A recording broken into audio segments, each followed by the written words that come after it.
現在のゴスというカルチャーの起点はポストパンクのサブジャンルとして始まったゴシックロックにあるとされています。具体的に言うとバウハウスのデビューシングルベラ・ルゴシ・イズ・デッドが最初のゴシックロックだとされることが多いです。そういったことからバウハウスはゴスの始祖、キング・オブ・ゴスなどと呼ばれたりもするのですが、反面そのイメージが先行しすぎて聞かず嫌いになっている方が案外多いんじゃないかなと思ったりもします。ポストパンクの流れから登場し、独自の美意識をもってして強いインパクトを与えたバンドですが、近年はゴスという枠の中での評価にとどまっている気がします。個人的にはそのサウンドの尖り方がポストパンク勢の中でも随一と思っているバウハウスを紹介していきます。バウハウスはイギリス・ノーサンプトンで1978年に結成されています。その数年前からダニエル・アッシュと友人のデビッド・J・ハスキンス、そしてデビッドの弟ケビン・ハスキンスはバンドを組んで地元で活動をしていました。ダニエル・アッシュはその頃に昔からの友人ピーター・マーフィーをバンドのボーカルにと誘っていますが断られたそうです。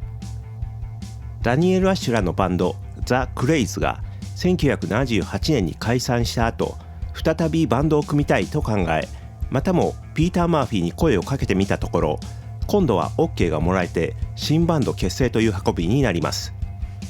新バンドのメンバーは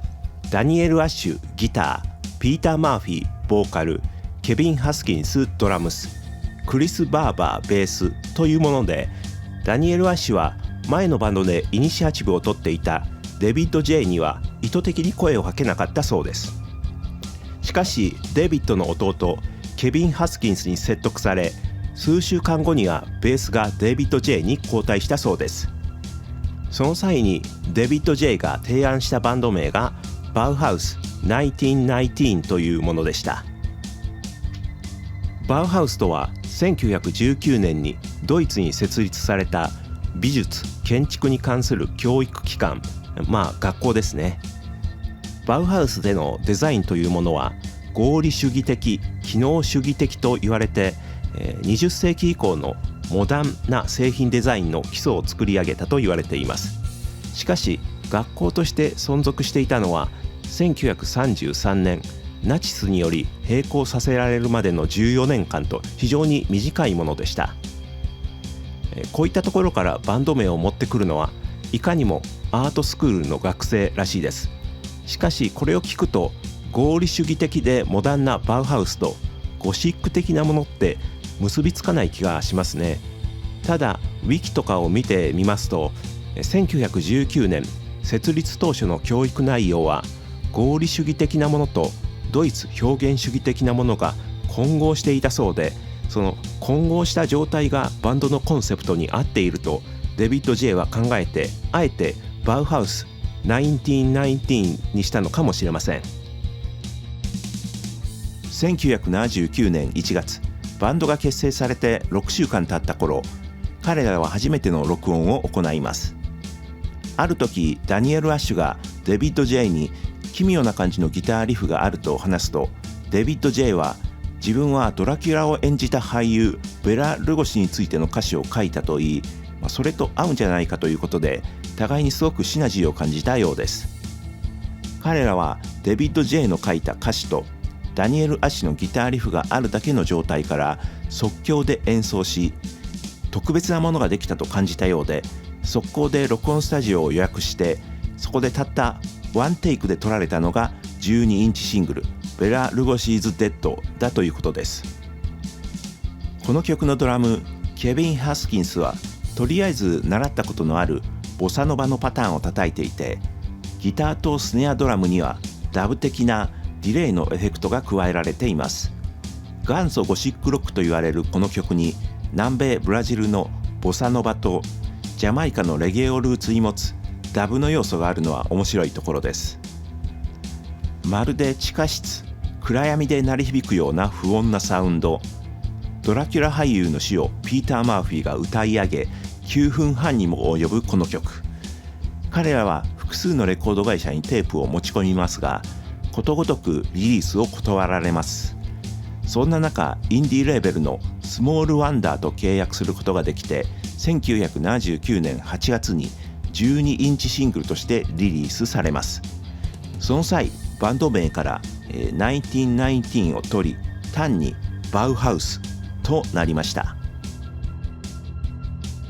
ファーストシングルは好調でしたが、サポートなどの問題からスモールワンダーを離れ、ベガーズバンケット傘下のアクシズというレーベルに移籍。1980年1月にシングルダークエントリーズをリリース。加工していくギターリフと急性なビートが特徴的な彼らのアグレッシブでパンキッシュな面を代表する曲です。直後にアクシズはレーベル名を 4AD に変更。ここからインディー系のレーベルとして現在に至るまで重要なバンドがいくつも所属する 4AD の歴史が始まるわけです。1980年6月にシングルテラーカップルキルカーネルをリリース。恐ろしいカップルが大佐を殺すという当時の新聞記事の見出しから取られたタイトル、ダークというよりはどこかとぼけたユーモアを感じさせる曲です。そして1980年11月にファーストアルバム In the Flat Field をリリースします。1曲目ダブルデア、冒頭の歪んだベースの音から強烈です。ドタバタとした変則的なドラムパターン、キュルキュルとした奇妙なギターの音、叫びまくるボーカル、全体が暴力的な音で凄まじいインパクトです。続く In the Flat Field は疾走感のある曲。タムの連打とディレイの効いたギターが息苦しい異形のサウンドを作り上げています。スパイ・イン・ザ・キャブはスローで隙間のある音、非常に寒々しい印象を受けます。スティグマタ・マーターはハードでダークなリフに乗せ、キリストの貼り付けについて非常に冒涜的とされる歌詞が歌われます。そしてラストのナーブスはピアノを加え、神経質で張り詰めた緊張感を感じる演奏、陰鬱ながらドラマチックな構成で聴かせます。時に既存のロックの枠をはみ出るような奇抜なアイデアによる演奏、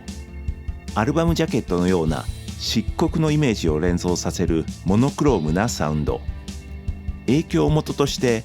グラムロックやダブがあるようですが、熱っぽさや陶酔感よりも冷たさや鋭さを感じさせる音です。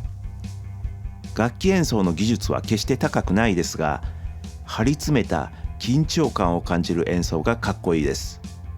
特にダニエル・アッシュのノイジーなギタープレイは特筆するべきものがあると思っています。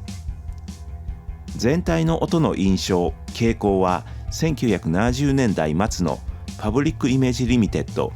ワイヤー、スージー&ザ・バンシーズ、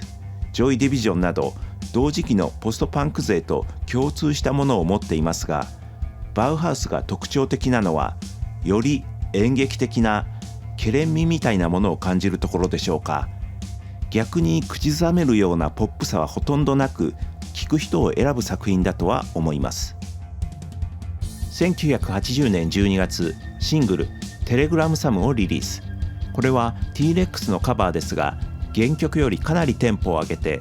ディーボのサティスファクションなんかにも通じる奇怪なポストパンクサウンドになっています。1981年に入ると想定以上に成功を収めたからか、 4AD から親会社のベガーズバンケットへ移籍。3月にはシングルキックインジアイを、7月にはザ・パッション・オブ・ラバーズをリリースしています。そして1981年10月にセカンドアルバムマスクをリリース。1曲目のヘア・オブ・ザ・ドッグは前作からの流れを組むダークでパンキッシュなサウンド。シングルカットされた2曲目のザ・パッション・オブ・ラバーズはアップテンポながらアコースティックギターを使用し、ロマンチシズムを感じさせる今までいなかったタイプの曲です。もう一つのシングル曲キックインジアイは印象的なベースラインが曲を引っ張るファンキーな曲。ひねくれたファンクという感じですが、ノリがよく、この曲も彼らの新たな一面と言えます。 In Fear of Fear はドラムとベースだけ聴いたらノリノリで楽しい感じの曲ですが、サックスとシンセによるノイズが奇妙な雰囲気を生んでいます。一方でフォローヒルズはスローで暗闇に沈み込むようなアルバム中最も寒々しい印象の曲です。そしてラストのタイトルトラックマスクは重くドロドロとした不気味な感じの曲。しかし後半に出てくるアコースティックギターの音が妙に美しくて印象的です。で、この曲のミュージックビデオがあるのですが、真夜中の廃墟のようなところで撮られていて、特殊メイクや編集が生理的に怖い、不気味で気持ち悪いと言った方がいいか、でも怖いもの見たさで目が離せない、自分が思うにいわゆる現在のゴスのイメージを体現した素晴らしい映像作品だと思います。マスクはファーストアルバムから比べ音楽性の幅が広がり、ポップな部分も出てきて聴きやすさが増しています。個人的にはファーストの方がアグレッシブさ、テンションの高さがある気がしてそっちの方が好きなんですが、しかしタイトルトラックマスクは強力な曲で、これが入っているだけでファーストと遜色ない作品かなと思ってしまいます。1982年7月にシングル「スピリット」をリリース。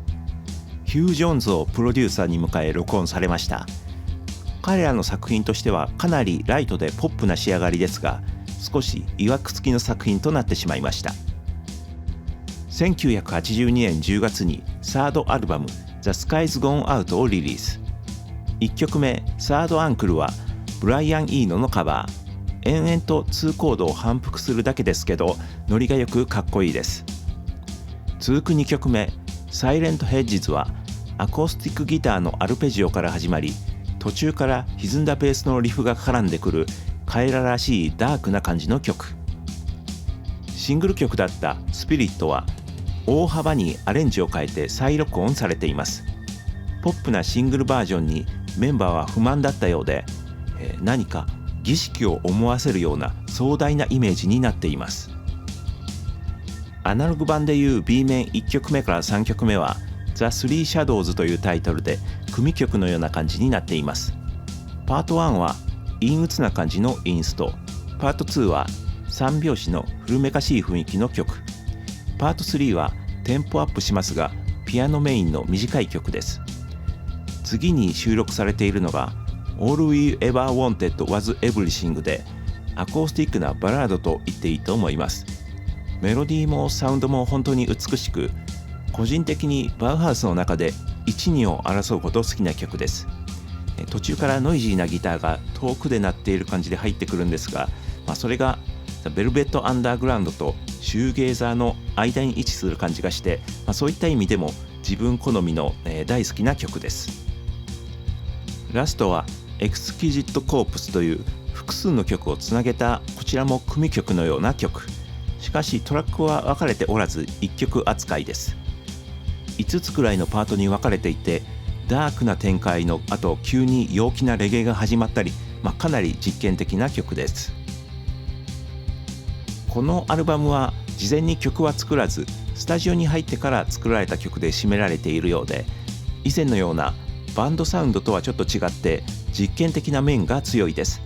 そのためか賛否両論のある作品だとは思いますが、個人的には肯定派で、なんならファーストと並ぶぐらい好きな作品だったりします。ポップな要素はほとんどないアート作品って感じはしますね。ちなみにこのアルバム発表時の初回限定版には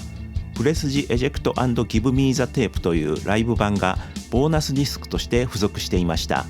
これが後に単独作品としてリリースされています。1981年10月から1982年2月の複数のライブから音源がセレクトされていますが、ライブバンドとしてのバウハウスの全盛期の姿が記録されているように思えて、かなりかっこいいライブ版だと思います。ちなみに CD のボーナストラックではベルベットアンダーグラウンドの Waiting for the Man のカバーが収録されていて、なんとニコがゲストボーカルで参加しています。急にやることになったためか、かなりラフな演奏ではありますが、あとサードアルバム発売と同時期にシングルでデビッド・ボーイのカバージギー・スターダストをリリースしています。バウハウスはデビュー時から特にピーター・マーフィーのボーカルがデビッド・ボーイの真似と言われ揶揄されることが多かったそうです。で、実際に彼らはデビッド・ボーイの大ファンで、スタジオでこの曲をやったりしてたみたいなんですね。それをスタッフが聞いて、かっこいいから出すべきだみたいになってリリースされたようです。原曲に比較的忠実なアレンジで演奏していて、散々ボーイのモノマネみたいに言われていたので、自虐的な感じで出したのかもしれませんが、これを聞くと他のバウハウスのオリジナル曲とは全然違った感じで浮いて聞こえるので、単純なモノマネだみたいな批判はお門違いだと分かると個人的には思うのですが、どうでしょうか。ちなみにこの曲はイギリスのシングルチャート最高15位とバウハウス最大のヒットとなりました。それもちょっと複雑な心境だったでしょうね。1983年1月にシングルラガーティジャニックをリリース。この曲はデビュー前からあったようで、後年発表されたザ・ベラーセッションという CD 内のバイトマイヒップという曲で確認ができます。彼らの中でもアグレッシブで爽快なロックナンバーという感じがします。続いて1983年4月にシングル She's in Parties をリリース。この曲を含むフォースアルバム Burning from the Inside を1983年7月にリリースします。1曲目のシングルになった She's in Parties はミディアムテンポでメロディアス、短美的なイメージを感じる曲調ですが、よく聴くとリズムはレゲエから持ってきているのがわかります。アルバムバージョンの後半はダブ的なアレンジになっていますね。2曲目のアントニー・アルタウドはアップテンポで激しい曲ですが、それ以降は静寂さを感じるような曲が続きます。特に Who Killed Mr. Moonlight は月明かりにぼんやり照らされるような美しい曲です。ダニエル・アッシュやデビッド・ジェイが歌うアコースティックなスライス・オブ・ライフ、ホープといった曲は後のラブ&ロケッツを連想させます。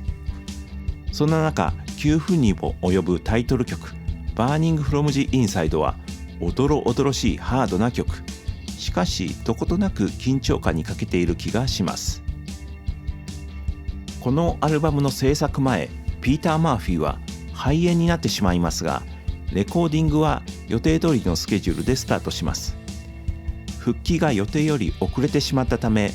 残ったメンバーは数曲ボーカルを自分たちで入れ完成させてしまいます。おそらくそのことがきっかけになったのでしょう。ピーター・マーフィーとその他のメンバーの間に亀裂が入り、このアルバムがリリースされる頃にバウハウスは解散してしまいます。個人的にこのアルバムはやはりピーター・マーフィーの存在感が薄く感じられ、バウハウスのアルバムとしてはあまり好きではありません。しかし、She's in Parties と Who Killed Mr. Moonlight は名曲だと思うし、Slice of Life と Hope はプレラブ&ロケッツとして好きって感じですね。Burning from the Inside の発売日が1983年7月15日。バウハウス最後のライブは1983年7月5日のロンドンハマースミスパレスでした。この模様は後の1992年にレストインピースザ・ファイナルコンサートとして CD 化されています。おそらくリリースなどは考えずに録音されていて、音質とかバランスがあまり良くないと感じます。レーベルはネモというところから出ていますが、あんまり聞いたことのないレーベルで、これ自分は公式に出たものだと思ってたんですけど、もしかしてブートだったりしますかね。詳しい方いたら教えてください。ちなみにこのアルバムタイトルはアンコール、最後の最後の曲ベラルゴシーズ・デッドを演奏し終わった後、デビッド・ジェイがレスト・イン・ピースと言ってステージを後にしたことから取られています。バウハウス解散後、ダニエル・アッシュとケビン・ハスキンスは解散前から活動していたトーンズ・オン・テイルというユニットを、デビッド・ジェイはソロ活動などを行いますが、3人は1985年に再集結しラブ&ロケッツを結成します。ピーター・マーフィーはジャパンのベーシストミック・カントのユニットダリーズ・カーを経てソロ活動を行っていきます。バウハウスは1998年にツアーのために再結成、その後断続的に何度か再結成を行っています。2008年にはスタジオアルバムも制作しリリースしています。個人的にはこの再結成のアルバム未だに聴いていないんですよね。やっぱり80年代のバウハウスに思い入れが強いせいか、なんとなく抵抗があって聴けてない感じです。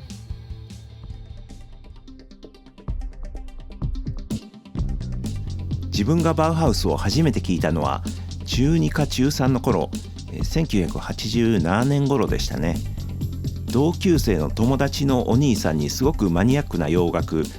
主にポストパンク系のレコードをたくさん持っている人がいて、それでその友達がなんかバウハウスっていうのがいいんじゃとか言ってて、それでこの1979から1983という2枚組のベスト版、当時はアナログ版でしたね。それをカセットテープにダビングさせてもらって聴いていました。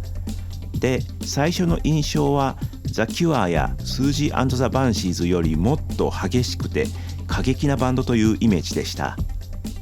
自分はそれくらいの時期からしばらくの間、スージー&ザ・バンシーズ、ザ・キュア、ジョイ・ディビジョン、バウハウスが好きな洋楽四天王で、今でいうところの中二病真っ盛りって感じでしたね。で、ちょっと大人になって視野が広がった時、この辺りを全然聞かなくなった時期があるんですけど、2000年代に入りポストパンクの再評価みたいな流れが来て、それで改めて聞いて、やっぱりかっこいいなと思い再び聞くようになりました。で、最近思い出してみると、80年代後半から90年代初めのバンドブームの頃には、バウハウスは例えば爆竹のメンバーが影響を受けたと言ったりしてそこそこ知名度があったと思うんです。しかし2000年代のポストパンク再評価以降、他に比べバウハウスが語られることって少ない気がしているんですよね。それは例えばポストパンク再評価の中で海外ではかなり重要視されているサイモン・レイノルズのポストパンクジェネレーションという本の中で、アルバムの出来が悪いとかこけおどしっぽく真面目には撮れないみたいに書かれていて、ポストパンクの文脈であまり積極的に評価しない流れがあるように感じてしまいます。そもそもゴスというのがもともとは抽象的なニュアンスを含むもので、未だに偏見というものが残っているのかもしれません。しかし彼らはもちろんゴシックな世界観を目指してバンドを組んだわけではなく、ポストパンクの流れの中、今までのロックとは違う斬新なことをやろうとして、主に20世紀初頭の芸術運動、映画などにヒント、モチーフを求めた。その中にたまたまあったドラキュラや恐怖、モノクロの世界観、そこで生まれた彼らの作品、パフォーマンスにメディアがゴスというレッテルを貼った。メンバーは当時自分たちはゴスじゃないと否定していましたが、しかしデビュー曲で選んだテーマがドラキュラ俳優の死で、黒い衣装を着て登場してきた。ダニエル・アッシュは後のインタビューで、これは言い訳できないよねと半ば自虐的に言っていて、当人たちも近年は開き直っているようです。彼らが元祖ゴスかどうかの話は一旦置いておいて、その尖った実験精神にあふれたサウンドは他のポストパンク系のバンドと比べても斬新で、時に奇妙奇天烈、異端なものだと個人的には思います。一般的に言う音楽の豊かさとは違った異端がゆえの美しさがあり、自分はそこにすごく惹かれてしまいます。はい、今回はバウハウスの紹介動画でした。ご視聴ありがとうございました。